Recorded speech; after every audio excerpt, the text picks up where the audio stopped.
नहीं, शुरुआत करेंगे कमोडिटी 10 बजे 10 मिनट की।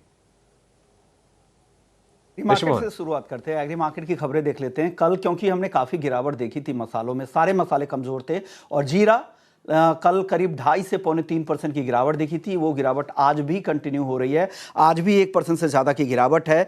19,400 रुपए तक फिसलकर जीरे का वायदा आ चुका है। तो ये गिरावट लगातार कंटिन्यू हो रही है। कहा यह जा रहा है कि चाइना में इस बार डबल प्रोडक्शन है पिछले साल के मुकाबले, और इस बार वो इंपोर्ट की बजाय एक्सपोर्ट भी कर सकता है चाइना, इस तरह की भी खबर है। इसके अलावा देखिए, धनिया 7,075 रुपए के आसपास। हल्दी में आज हल्की तेजी जरूर है, कल यहां पर भी गिरावट थी लेकिन अभी भी 14,500 के नीचे है। ग्वारसीड ग्वारगम आज भी कमजोर है, आधे % की गिरावट, 5,100 के नीचे। ग्वारसीड और ग्वारगम का वायदा 9,400 रुपए तक फिसल कर आ चुका है। दोनों ही काउंटर आज के शुरुआती नंबर जो दिख रहे हैं, टिक्स दिख रहे हैं, उसमें भी कमजोर नजर आ रहा है। लेकिन कैस्टर, यहाँ पर कैस्टर में तेजी लौटी है, अपने रेंज से ऊपर निकला है। ये काउंटर 6,550 के ऊपर, ये है 6,600 के ऊपर आज दिख रहा है जुलाई का वायदा। तो यहाँ पर खरीदारी लौटी है। पाम तेल आज 3,900 रिंगिट के नीचे है। मलेशियाई पाम तेल, कहा जा रहा है कि उत्पादन इस बार ज्यादा है, लगातार तीसरे महीने यहाँ पर उत्पादन ज्यादा दिख रहे हैं और 5.5% ज्यादा है। आइस कॉटन को देखिए 65 सेंट के करीब ट्रेड कर रहा है। कॉटन सीड ऑयल केक आज तेज है, शुरुआती कारोबार में 3,040 के ऊपर पहुंच चुका है। कल की क्लोजिंग इसके पास थी, आज हल्की तेजी शुरुआती कारोबार में भी दिख रही है। मेंथा लंबे समय से सीमित दायरे में है, 50 रुपए के रेंज से बाहर ही नहीं निकल पा रहा है। मेंथे में आप देख रहे हैं लंबे समय से सुस्ती दिख रही, क्योंकि सिंथेटिक मेंथा की सप्लाई मार्केट में काफी ज्यादा है। हमारे साथ भूपेश शर्मा भी है, बीकानेर से टेक्निकल एनालिस्ट है। बहुत बहुत शुक्रिया भूपेश जी, उनसे बातचीत करेंगे। लेकिन हम माफ कीजिएगा, आज हमारे साथ भाविक पटेल हैं ट्रेडबुल सिक्योरिटीज से। भाविक, आप बताइए सबसे पहले जीरे में, जीरा क्यों इतना गिर रहा है? 19,400 रुपए तक फिसलकर आ चुका है, इसके पीछे गिरावट की वजह क्या है और आगे क्या हो सकता है सर?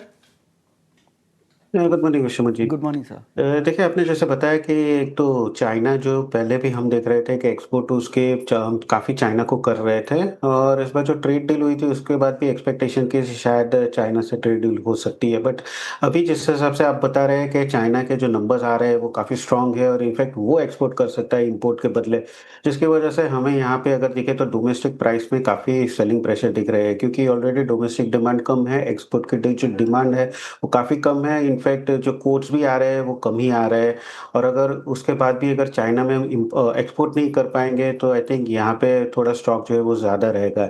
इसकी वजह से पैनिक सेलिंग मार्केट में दिख रही है 2 दिन। मुझे लग रहा है अभी थोड़ा अवॉइड करने चाहिए, क्योंकि यहाँ से बाइंग नहीं बन रही है, बट सेलिंग में रिस्क रिवॉर्ड रेशियो फेवरेबल नहीं है, और ये न्यूज़ की वजह से थोड़ा पैनिक ज़रूर से है। तो आई थिंक मार्केट एक बार संभल जाता है, उसके बाद व्यू ले सकते हैं, बट अभी फिलहाल जीरे को अवॉइड करना चाहिए, बाइंग भी रुकना चाहिए, क्योंकि जो फंडामेंटल न्यूज़ है वो काफ़ी वीक दिख रहा है। फंडामेंटल्स काफी कमजोर दिख रहे हैं, अभी और भी गिरावट यहां पर दिख सकती है ऐसा लगता है, तो अभी यहां से बचे। अगर कहा जा रहा है कि अगस्त सितंबर के आसपास यहां पर तेजी लौटेगी, तो अभी कमजोर दिख रहा है जीरा। लेकिन हल्दी और धनिया, इन दोनों में क्या राय है सर? ये दोनों भी कमजोर दिख रहे हैं या यहां खरीदारी करनी चाहिए? भाविक, आपकी राय इन दोनों काउंटर में? हल्दी में अगर देखें तो मुझे लग रहा है यस, बाय करनी चाहिए, जिससे पाइपलाइन अगर देखें काफ़ी वीक है। ये जीरे की वजह से थोड़ी बहुत बिकवाली दिख रही है, बट इसमें मुझे नहीं लग रहा कि मेजर कोई करेक्शन आ सकता है। आई थिंक जब तक भी 14,500 से 14,000 के करीब आता है तो वहाँ से बाइंग ही दिख रही है।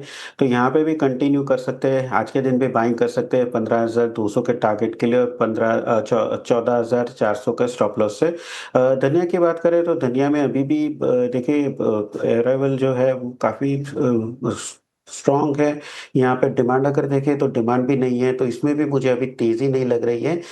इनफैक्ट अगर तेज़ी आती है 7200 के करीब तो एक बार और बिकवाली कर सकते हैं 7100 के टारगेट के लिए, और 7220 का स्टॉप लॉस रख सकते हैं। तो धनिया में भी बिकवाली कर सकते हैं, हल्दी में बाइंग कर सकते हैं। ओके, तो धनिया में भी बिकवाली कर सकते हैं, लेकिन हल्दी में खरीदारी की सलाह है, और आज हल्की तेजी शुरुआती कारोबार में हल्दी में दिख भी रही है। ग्वारसीड ग्वारगम सर लगातार कमजोर होता जा रहा है, आज भी दबाव में है, 9400 रुपए तक आ चुका है ग्वारगम का वायदा, 5,100 के नीचे ग्वारसीड का वायदा। क्या करना चाहिए सर इन दोनों में? देखिए दोनों में और करेक्शन आ सकता है, वेट ही करना चाहिए। मैंने पहले भी बताया था कि जब जब भी लॉन्ग करेक्शन आता है, एक रिवाइवल आता है और उसके बाद फंडामेंटल्स वीक रहते हैं तो वापस से करेक्शन आता है।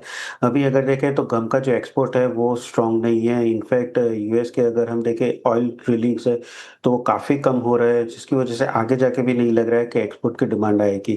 तो यहाँ से लग रहा है कि और करेक्शन आ सकता है, तो दोनों में बिकवाली कर सकते हैं करंट मार्केट प्राइस से, जहाँ पे 5100 का टारगेट रख सकते हैं सीड में। 5180 के स्टॉप लॉस है, और गम की बात करें तो गम में भी 9480 का टारगेट रख सकते हैं डाउन साइड, और स्टॉप लॉस रख सकते हैं 9650 का। तो दोनों में बिकवाली करके चल सकते हैं। यानी अभी भी कमजोरी जारी रह सकती है, ऐसा ये टेक्निकल व्यू है ग्वार पर। अब बताइए सर, नॉन एग्री मार्केट पर गोल्ड और सिल्वर अब कैसा दिख रहा है? अब ट्रेड डील पर तो बातचीत हो गई है, हालांकि राष्ट्रपति की मंजूरी के बाद ही ये फ्रेमवर्क पूरा फाइनल हो पाएगा यूएस चीन के बीच में, लेकिन उसका असर क्या होगा सोने चांदी पर? आगे की चाल अब कैसी दिख रही है? देखिए सोने में तेजी इसलिए हुई है क्योंकि कल अगर हम देखें तो यूएस के कोर्ट ऑफ अपील्स है, उन्होंने टैरिफ जो ट्रंप ने लगाई थी वो कंटिन्यू रखी है, जिसकी वजह से वापस से थोड़ी बहुत सेफ हेवन डिमांड आ गई है। और चांदी में बात करें तो यूएस चाइना की जो ट्रेड टॉक की प्रोग्रेस है उसकी वजह से तेजी बरकरार है। वो चांदी में भी हमने देखा कि कोई मीनिंगफुल करेक्शन नहीं है, दैट मीन्स कि अभी भी जो ट्रेंड है वो कंटिन्यू रह सकता है। तो दोनों में बाय करके चल सकते हैं, जहाँ पे सोने में 96,000 का जो कॉल ऑप्शन है वो बाय करके चल सकते हैं अराउंड 1850 के टारगेट के लिए। और चांदी में 1,07,000 का जो कॉल ऑप्शन है वो बाय करके चल सकते हैं 2050 के करीब 2800 के टारगेट के लिए, और 1600 का स्टॉप लॉस रहेगा। गोल्ड सिल्वर पर आपको कॉल मिल गई है। कच्चे तेल की बात करते हैं, आज हल्की नरमी यहां पर दिख रही है। क्रूड में क्या लग रहा है सर, क्रूड की चाल आगे कैसे रहेगी? EIA की जो रिपोर्ट है उसमें कहा जा रहा है कि सप्लाई ज़्यादा होगी, और ये सप्लाई के पुराने उनके अनुमान थे बढ़ने के, उन्हें भी बढ़ा दे कि रोजाना औसतन 2025 में 8 लाख बैरल की सप्लाई बढ़ेगी, जो डिमांड के मुकाबले ज़्यादा होगी। क्या लग रहा है आपको, क्रूड मार्केट पर क्या असर होगा? क्या आगे फिर से दबाव कच्चे तेल पे दिख सकता है क्या? यस, दिख सकता है। एक तो टैरिफ जो है वो कंटिन्यू रहेगी, जो थोड़ा नेगेटिव है, और अगर हम देखें तो सऊदी अरेबिया से भी जो प्रोडक्शन है वो थोड़ा एक्सपेक्टेड है कि बढ़ सकता है मार्केट शेयर कैप्चर करने के लिए, जिसकी वजह से अभी लग रहा है कि कच्चे तेल में थोड़ा दबाव आ सकता है। तो 5550 का जो पुट ऑप्शन है वो बाय करके चल सकते हैं 75 के करीब 100 के टारगेट के लिए, और 55 का स्टॉप लॉस रहेगा। 10 सेकंड में एक मेटल पे कॉल बता दीजिए, आज क्या करें बेस मेटल्स में? जिंक में बाय करके चल सकते हैं 252 के करीब 255 के टारगेट के लिए, और 250.50 का स्टॉप लॉस रहेगा। ओके, तो जिंक खरीदने की सलाह भाभी की तरफ से। आज इंट्राडे की ये कॉल है, स्टॉप लॉस भी ध्यान रखिएगा। शुक्रिया, आपने वक्त निकाला, पहले एग्री और फिर नॉन एग्री मार्केट पे अपनी राय दे दी। चलिए वक्त है ब्रेक का। ब्रेक के बाद हमारे साथ एक खास मेहमान होंगी, फर्स्ट ग्लोबल की चेयरपर्सन